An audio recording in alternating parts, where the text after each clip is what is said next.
এবার আমরা দেখব সাপ্লায়ার অ্যাড করে কিভাবে প্রোডাক্টগুলো এন্ট্রি করতে হয়, স্টক করতে হয়, সাপ্লায়ারের কাছ থেকে প্রোডাক্ট স্টক করা। আপনি উইংসে যাবেন, উইংসে ক্লিক করার পরে দেখবেন আপনার সাপ্লায়ার উইংস নামে একটা অপশন আছে। প্রথমত এখানে আপনার যদি সাপ্লায়ার থাকবে না, আপনাকে সাপ্লায়ার অ্যাড করতে হবে। এই যে সাপ্লায়ারে ক্লিক করলে দেখবেন এখানে একটা অপশন আসবে অ্যাড নিউ সাপ্লায়ার। এটাতে ক্লিক করে আপনি এই ইনফরমেশনগুলো পূরণ করবেন, যা আছে অ্যাজ ইট ইজ পূরণ করে দিবেন।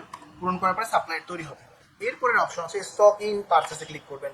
করার পরে দেখবেন ওখানে একটা হচ্ছে সার্চ, সাপ্লায়ারের নাম সার্চ করতে হবে, দ্বিতীয় হলো লিস্ট বের করতে হবে। ধরেন আমি শাহরিয়ার আহমেদের কাছ থেকে প্রোডাক্ট নিব, শাহরিয়ার আমি সিলেক্ট করলাম। সেম ওই ওন স্টকের যে ফিচার, যে চেহারা, সবকিছু সেম। এখানে পার্থক্যটা হচ্ছে আপনার পেমেন্ট দেখাতে হয়। 22 টাকা করে প্রোডাক্ট, 10 পিস প্রোডাক্ট নিলাম, সেল প্রাইস চাইলে আমি 30 টাকা বা 25 টাকাই রাখলাম, এত টাকা আসে টোটাল। নিচে দেখেন এখনো বলতেছে যে আপনার কাছে, আপনার তো নতুন যখন সফটওয়্যার নেবেন তখন তো ব্যালেন্স থাকবে জিরো, তখন আপনি টাকা দিতে পারবেন না, তাই না? তো যেটা করতে হবে আপনাকে বাকি রাখতে হবে, অথবা ব্যালেন্স থাকলে এরপরে আনতে পারবেন। ধরেন এখন আমার কাছে সফটওয়্যার ডেমো অ্যাকাউন্ট টাকা আছে, এখানে বিল আসে 220 টাকা, আমি 220 টাকা দিয়ে দিলাম, ওনার সাথে লেনদেন ক্লিয়ার করে ফেললাম। আমার দোকান সিলেক্ট করলাম, একটা ইনভয়েস নাম্বার থাকে অবশ্যই প্রত্যেকটা চালানের উপরে, সেই নাম্বারটা দিব, সবকিছু দিয়ে আমি সাবমিট করে দিলাম। সাবমিট করার পরে একটা ইনভয়েস তৈরি হবে, এটাকে বলা হয় সাপ্লায়ার ইনভয়েস। সাকসেসফুলি স্টকিং এবং সাপ্লায়ার এই তারিখ, এর কাছ থেকে এই প্রোডাক্ট নিয়ে আসছি, এবং হচ্ছে কি পারচেস অ্যামাউন্ট এত, পেইড অ্যামাউন্ট এত, এবং ইনভয়েস, ইনভয়েসের মধ্যে বিস্তারিত ডিটেলস থাকে আপনাদের।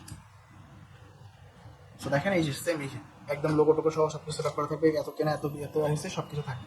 সো এইভাবে করে আপনারা প্রোডাক্ট স্টক করতে পারবেন। এই প্রোডাক্টগুলো সেলে অটোমেটিক্যালি চলে গেছিল, স্টকেও চলে গেছে। ধন্যবাদ, আসসালামু আলাইকুম।